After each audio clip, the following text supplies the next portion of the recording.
వస్తే ప్రత్యేక ప్యాకేజీ వల్ల రాష్ట్ర ప్రజలకు ఎలాంటి ప్రయోజనం కలగదని కాంగ్రెస్ ఎంపీ కేవీపీ రామచంద్రరావు అన్నారు.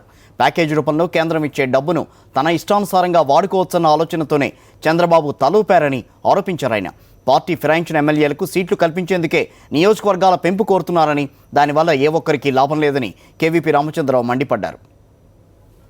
ఎవరండి అడిగింది?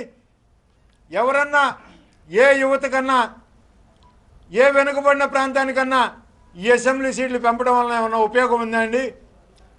వీళ్ళు నిన్న కొనుక్కున్న లేకపోతే నిన్న కొనుక్కున్నా అని అంటే సరైన మాట కాదేమో.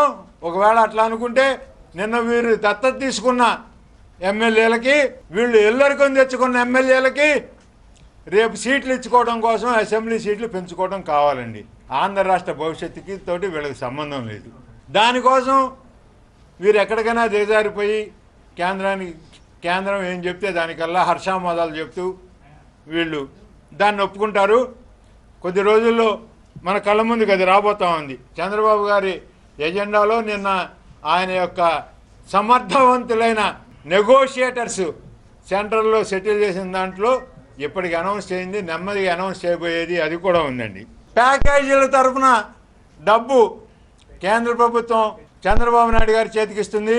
చంద్రబాబు నాయుడు గారు వాటిల్లో ఆయనకి కావాల్సిన ఉపయోగాలు ఆయన పొందుతాడు. అంతే తప్ప ఈ రాష్ట్ర యువతకి, నిరుద్యోగులకి మిగిలేది సున్నా అని మాత్రమే ఈ సందర్భంగా మీ అందరికీ విన్నవించుకుంటున్నాను.